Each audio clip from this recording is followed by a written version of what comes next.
आत्रे म्हटले की विनोद हे समीकरण अख्ख्या महाराष्ट्राला आणि अख्ख्या देशाला माहिती. तर अशा या विनोदवीराचं विनोद आपणाला सांगताय म्हणजे साधू. नमस्कार.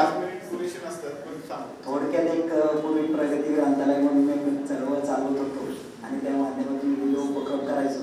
तर तात्र्यांचा एक विनोद असं स्पर्धा आम्ही आयोजित केली होती आणि त्या स्पर्धेला विविध वर्तमानपत्रांना प्रसिद्धी दिल्यावर चांगला प्रतिसाद मिळाला. आत्रे विनोदी लेखक मला असं दिले, पण आत्र्यांना असं व्यक्त करणं, सांगणं किंवा तुम्हाला हसवणं मला जमेलच असं शक्य नाही. तुम्हाला जर बोर वाटलं तर तुम्ही टाळ्या वाजवा, मी त्या शेत थांबेल. या विनोदाला तुम्ही हसला त्याबद्दल धन्यवाद. आत्रे म्हणजे आपण म्हणतो ना मुलाचे पाय पाळण्यात दिसतात, तसं आत्र्यांचं हे विक्षिप्तपण असेल किंवा त्यांचं जे विनोद निर्मिती करायचं असेल तर त्यांच्या जन्मापासून सुरुवात झाली. त्यांच्या शाळेच्या जीवनात प्लेगची साथ आली आणि शाळेचे मुख्याध्यापक काय शाळेला सुट्टी देत नाही म्हणून शाळेतली मुलं सगळी अस्वस्थ होती. तर त्या मुलांनी काय करायचं असं ठरवलं. तर आत्रेंचे वडील हे सासवड म्युन्सिपाल्टीत कामाला होते आणि त्या काळात प्लेगच्या साथीमुळे त्यांच्याकडे काही जबाबदाऱ्या होत्या. त्या उंदरांसाठी जे पिंजरे आणले होते तर ते पिंजरे त्यांच्या घरी ठेवलेले होते. तर त्या पिंजऱ्यांमध्ये चुकून एक गलेलट्ट उंदीर सापडला, म्हणजे त्याला तो त्याला अडकला. तर आत्र्यांनी तो पिंजरा उचलला मित्राच्या साह्याने आणि काळामध्ये नेऊन त्याला बुडवलं त्या उंदराला मारलं. ते उंदीर गेल्यानंतर त्यांना काही धीर व्हायला त्या उंदराला हात लावायचा. मग त्यांच्या मित्राने काय केलं, ते उंदीर उचलला, कागदात गुंडला आणि शाळेत काही पाहायच्या बहाण्याने ते शाळेत गेले आणि मुख्याध्यापकांच्या खोलीत तो उंदीर ठेवला. आता दुसऱ्या दिवशी शाळा उघडली आणि मुख्याध्यापक बसले आणि त्यांना काहीतरी वाटलं बाबा विचित्र वास येतोय. हे लगेच वास नाही उंदराचा, पण त्यांना वाटलं. मग त्यांनी शोध करायला सुरुवात केली आणि ते एका कोंबडीत ते उंदीर असा दिसला त्यांना. तर पहिली त्यांची गंभीर उडाली की अरे आपल्या इथपर्यंत प्लेगची साथ आली. तक्षणी त्यांनी सगळ्या शाळेतल्या शिक्षकांना बोलवलं आणि त्यांना सांगितलं की अरे आपल्या शाळेत उंदीर भरून पडला. तर मग काय करायचं. तर मुख्याध्यापकच आधीच म्हणले, शिक्षकांनी सुचवायचे आहे. शिक्षकांची पण इच्छा होती की सुट्टी मिळाली, पण ते त्यांना धारिष्ट होत नव्हतं ना, त्यांच्यासमोर कसं बघायचं. मुख्याध्यापक म्हणाले शाळेला सुट्टी देऊ. आता दिवसाचा प्रश्न ना, कारण काय होतं किती असलं तरी शिक्षकांचं एक असतं की विद्यार्थ्यांचं नुकसान होऊ नये. पण त्यासाठी त्यांनी काय केलं की तुम्ही सुचवा, पण तरी शिक्षकांचं धीर व्हायला 1 दिवस 2 दिवस आठवडा 15 दिवस.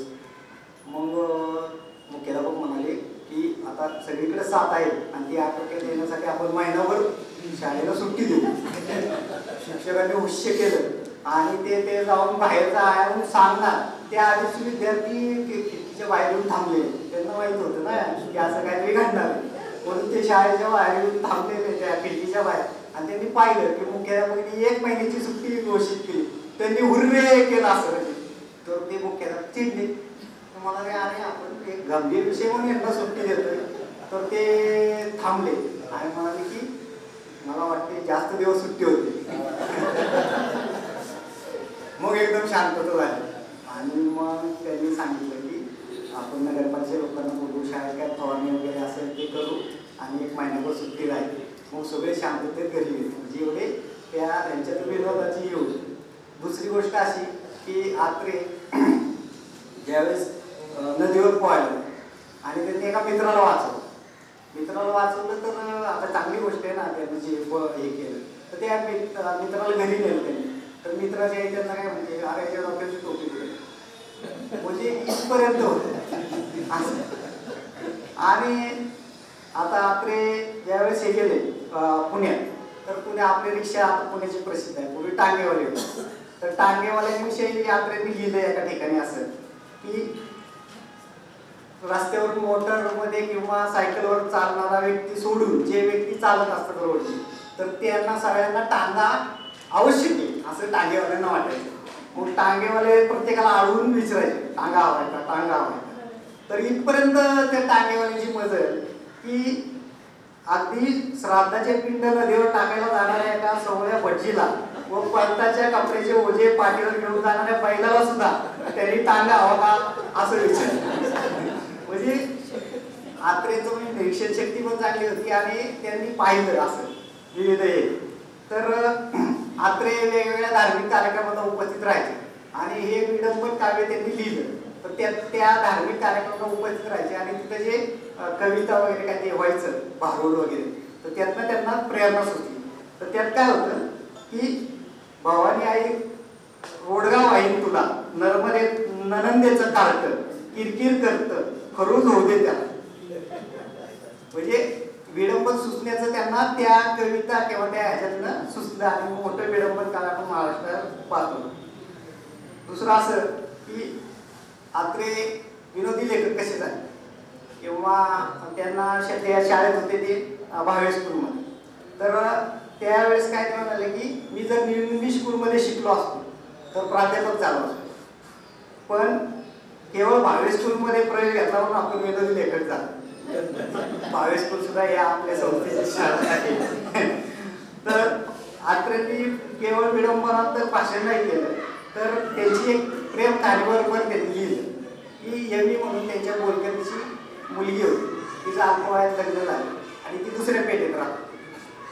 तर त्या मुलीने आत्र्यांवर भाळून एक ओळीचं प्रेमपत्र लिहिलं, एक ओळीचं. तर त्या ओळीत काय लिहिलं होतं, आज रात्री सिनेमाला जाऊ. तर त्या काळात मंडईतला आर्यन हा एकमेव सिनेमागृह होतं आणि रात्री उशिरापर्यंत सगळ्यात निजानीच होईपर्यंत वाट बघून हे सिनेमाला गेले. आता सिनेमाला आपण कसं समजा पत्नी असेल मैत्रीण असेल तरी हातात हात घालून जात असत, पण त्या काळची जी पद्धत की आत्रे चालले या बाजूनी चालले त्या बाजूनी ते गेले सिनेमाला. पूर्वी कशी पद्धत होती इकडं महिला तिकडं पुरुष, तसं म्हणजे त्या सिनेमाचा काही त्यांना आनंद घेता आला नाही. सिनेमा सुटला, सिनेमा सुटल्या सुद्धा ती पलीकडच्या बाजूने हे पाहिजे आणि ते पुढे गेले गेले आणि त्यांनी बघितलं की त्या मुलीचा नवरा बाहेर येऊन थांबला. आत्रे आणि त्यांच्या मित्राला काही सुचेना, म्हणजे पुढे गेलो तर तो काय सोडणार नाही, मागच्या मागे सुंबाला केला म्हणजे शुद्ध भाषा. आता ते प्रकरण असं झालं की त्या मुलीने परत एक पत्र लिहिलं त्यांना आणि त्या नवऱ्याने कसा मार दिला वगैरे त्यात लिहिलं आणि परत ते पत्र त्या मित्राने किंवा भावाने ते आत्रेंना त्यांच्याऐवजी त्यांच्या चुलत्यांकडे दिली. चुलत्यांकडे दिल्यावर दुसरी चिठ्ठी चुलत्यांच्या हाती लागली बरं का. त्यात आपल्याबरोबर सिनेमाला गेल्याचा आणि त्याबद्दल रात्री नवऱ्याने व्यवस्थित बडवल्याचा उल्लेख होता. हा प्रकार सांगताना आत्रे लिहितात, चुलत्यांनी आता हे धंदे तुम्ही सुरू केले का अशी आरोळी ठोकली बरं का. त्यामुळे ते आत्र्यांना असं वाटलं त्यावेळेस तो जो प्रकार चिडलेले आहे, त्यांचे आई वडील चिडले, वडील नव्हते हे तिथं. आत्रे म्हणतात वडील असले तर वडिलांनी अंगावर सालं ठेवली नसती इथपर्यंत वाटलं. तर चुलते तसं म्हणले का आणि सगळे गोळा झाले ना तर आत्र्यांना शरमण्यासारखं झालं असेल ना. तर आत्रे काय म्हणतात, त्यावेळी पृथ्वी दुभंग होऊन आपल्या पोटात येईल तर बरे असे वाटते की राहिले नाही. म्हणजे इतकं त्यांना शरम वाटली. आणि या सर्व नाट्यावर आत्रे लिहितात, माझ्या प्रेमाचा एका आठवड्याच्या आतच असा शोचनीय अंत झाला. आत्रे शिक्षक असलेल्या कॅम्प एज्युकेशन सोसायटीच्या शाळेत पहिले येते. त्या काळात तासिका होता, म्हणजे एक शिक्षक झाला की दुसरा शिक्षक शिकवायला. तर त्या आधी ढामाळे मास्तर म्हणून शिकवत होते आणि ते शिकवत असताना मुलांना दिशा दोन प्रकारच्या आहेत असं सांगत होते. त्यावेळेस एक जमिनीवर आणि दुसरा नकाशात असं शिकवत होते. आत्रे खिडकीच्या बाहेर उभं राहून काय शिकवतात असं बघत पाहत होते. तर जमिनीवर सूर्याकडे तोंड करून आपण उभे राहिलो तर जेवत्या हाताला दक्षिण बरं का आणि दुखत्या हाताला उत्तर असं त्यांनी सांगितलं. कशात जमिनीवर उभं राहिलं तर त्या आणि नकाशामध्ये कसं डोक्याकडे उत्तर आणि पायाकडे दक्षिण. आत्र्यांना वाटलं की हा माणूस गुगल शिकवतोय का काय शिकवतोय म्हणून आत्र्यांनी लगेच एंट्री केली आणि त्यांचा तास थांबवला. देशपांडे नावाचे एक कारकून त्या शाळेत होते आणि त्यांचं इंग्रजी खूप लेखन अक्षर चांगलं होतं आणि ते त्या बाहेर नाही आपण पल्लेला तसं थर्ड होतं. तर ते कॅटलॉग लिहायचे शाळेचा आणि मराठी शाळेतून येणाऱ्या विद्यार्थ्यांचं मराठी आडनावाचे त्यांनी सरसा इंग्रजी भाषांतर करून टाकलं. तर काय केलं, बाबू तेलीचा ऑइल मॅन करून टाकला, माधू सोनाराचा गोल्ड स्मिथ करून टाकला आणि विष्णू नाव्याचा बार्बर करून टाकला. तर आत्ताने त्यांना विचारले की अरे काय अहो त्यांचं आडनाव काय, तुम्ही काय लिहिले? ते म्हणजे शाळा आपल्या शाळेमध्ये खूप सुधारणा चालत ना, मग त्याला माझा सुद्धा आठवणी डोक्याला हातावरून घेतला. त्यानंतर एका कार्यक्रमात दवा पोद्दार त्यांच्यानंतर आत्र्यांचं भाषण होतं. तर त्यावेळेस त्या भाषणाविषयी लिहितात की पोद्दार बोलले त्या विषयावर मी पुन्हा भाषण करणे म्हणजे म्युन्सिपाल्टीच्या पाण्याच्या मोटारीने सर्व रस्ता भिजल्यावर त्याच रस्त्यावर पुन्हा झालेले पाणी शिंपण्यासारखे आहे. बरोबर. पण नगराध्यक्षांनी मला आज्ञा केली आहे, नगराध्यक्षांची आज्ञा म्हणजे देवाज्ञा, ती न पाळून कसे चालेल, म्हणून मी 2 शब्द बोलतो. आता 2 शब्दांचा अक्षरशः अर्थ घेऊ नका. बरं, वक्ता जेव्हा 2 शब्द सांगण्यास उभा राहतो तेव्हा तो 200 शब्द बोलण्याशिवाय खाली बसत नाही. हा हिशोब श्रोत्यांनी भाषण ऐकावे. आचार्य यात्रे कट्टर समाज सुधारक होते. स्वतः मिश्र विवाह करून त्यांनी या विषयात रणशिंग फुंकले होते. विधवा विवाहाचा त्यांनी खंबीरपणे पुरस्कार केला होता. त्याविषयी ते आपली मते परखडपणे मांडत. त्याविषयी ते लिहिताना मी विधवा विवाह केलेला नाही, पण पुनर्विवाह केला आहे, म्हणजे दुसरा विवाह केला आहे, 2दा विवाह केलेला आहे. असा पुनर्विवाह करून मी जातीभेद मोडण्याचा प्रयत्न केला आहे, असं त्यांनी दावा केला. मी लोकनिंदेची पर्वा करत नाही. लोक म्हणजे तरी कोण, म्हणजे जे आपली नेहमी निंदा करतात तेच ना. बरोबर. नवयुग साप्ताहिकात एक सदर चालू केलं त्यांनी सगळे आले. तर त्याविषयी लिहिताना ते काय म्हणतात की त्यात एक नमुना आला, म्हणजे लेख आला, त्याचा एक नमुना इथं सांगतो. माझ्या गुंड प्रियकाला पुणे शहरात सायकलवर बसून तू निरनिराळ्या गोळातून, पुरी गोळ होते ना, आता चक्कर मारतोय असं कळतं. तुझ्या सायकलीला ब्रेक नसल्यामुळे ती एखाद्या म्हशीवर किंवा बैलावर आदळेपर्यंत थांबतच नाही असं म्हणतात. त्याच सायकलीवर बसून तू मंडईतून भाजी आणतोस म्हणे. गडकऱ्यांच्या फुले वेचली पण या चालीवर भाजी घेतली पण असा तुला प्रश्न पडून तू हळहळतोस. बरं का, भाजी घेतली तर ती द्यायची कोणाला अशी तुला विवंचना पडते आणि मग हाताश होऊन तू ती रस्त्यावरच्या गाई म्हशींना चालतोस. सखे आली, शोक करू नको. भाजी म्हणजे कोण्या झाडाचा पाला, ती म्हशीने खाली काय किंवा बायकोने खाली काय दोन्ही सांगतात. आता आत्रेची प्रवासात एक गडबड झाली. आत्रे नंदुरबारला व्याख्यानाला गेले आणि व्याख्यान संपल्यानंतर रेल्वेत बसले रात्रीच्या 12 वाजता. त्यांच्या काही लक्षात आलं नाही आणि ते बसले आणि त्या ह्याच्यात त्यांना दगदग झाली, मग त्यांना झोप लागली. तर सकाळी झुंजू झालं म्हणून मी उठलो आणि खिडकीतनं बाहेरची शोभा पाहू लागलो. एका स्टेशनावर गाडी थांबली. बाहेरची 2 माणसे माझ्याकडे सस्मित नजरेने पाहू लागली. मला आश्चर्य वाटले. गुजरातमध्ये मला ओळखणारी माणसे कुठून आली. पुढे दुसऱ्या स्टेशनवर गाडी थांबली. तेथेही प्लॅटफॉर्मवरची माणसे माझ्याकडे बघून हसू लागली. मी चकितच झालो. माझ्या तोंडाला काही लागले बिगले नाही ना. मी आशेत पाहून आलो. काही नाही, लोक का असतात मला उमज होईल. पुन्हा पुढच्या स्टेशनवर तोच प्रकार. लोक माझ्याकडे बघून आणखीनच हसू लागले. मग मी बेचैन झालो आणि डब्यातनं उतरलो आणि बाहेरून डब्याकडे बघू लागलो. ते काय, मी बायकांच्या डब्यात बसलो.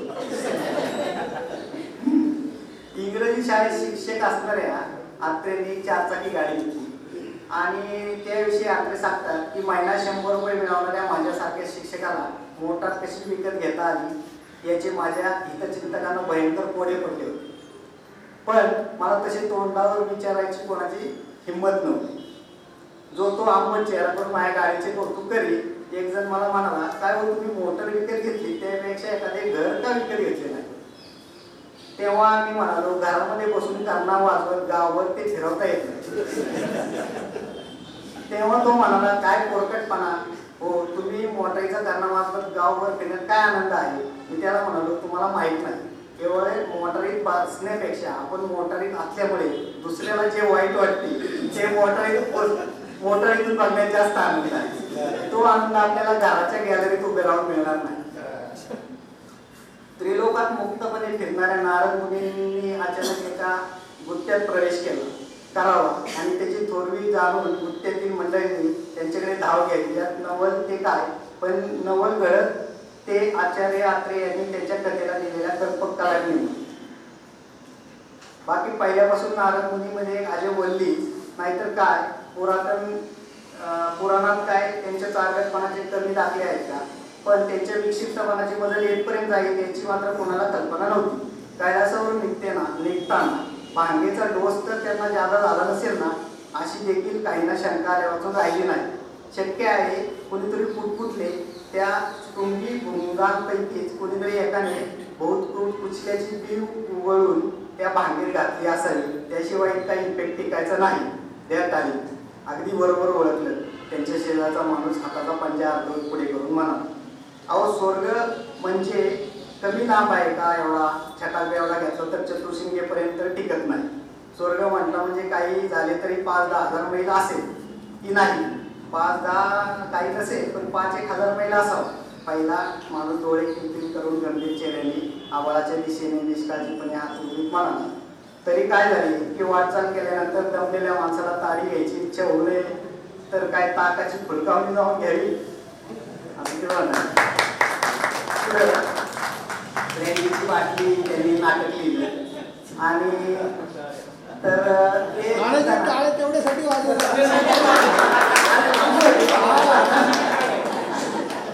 म्हटलं ना टाळे वाजवले की माझ्या लक्षात नाही ब्रँडीची बाटली मात्र किस्सा आहे. आता फार वेळ झाला आणि सवय चांगलीच तापली आहे, तेव्हा मी आपला फार वेळ देत नाही. शेवटा सांगा बरं का मी वर घ्या असा तुमचा आग्रह असेल तर मग घेतोच थोडा वेळ. ब्रँडीची बाटली या बोलपटाच्या गुणदोष चर्चेमध्ये प्रत्यक्ष ब्रँडीच्या बापानेच भाग घ्यावा ही गोष्ट अनुचित आहे. आता त्यांनी शिकाविषयी एक थोडक्यात विनोद लिहिला. म्हणजे शिकाचे विनोद खूप प्रसिद्ध आहे आणि मग आत्र्यांचा त्या विषयाला स्पर्श झाला. शीख लोकांच्या विषयी त्यांच्या निर्बुद्धपणावर आधारलेला बराचसा विनोद थकवण्याचा अलीकडे प्रयत्न असतो. त्याविषयी एक शीख साधा मोटारीत बसून गावात चालला होता. वाटेत त्याची मोटार थांबली तेव्हा त्याने ड्रायव्हरला विचारले, काय रे मोटार का थांबवली? ड्रायव्हर म्हणाला, पेट्रोल संपले आहे. तेव्हा सरदारजी गंभीरपणे म्हणाले, असे का? मग घराकडे परत वळले. धन्यवाद. खऱ्या अर्थाने मराठी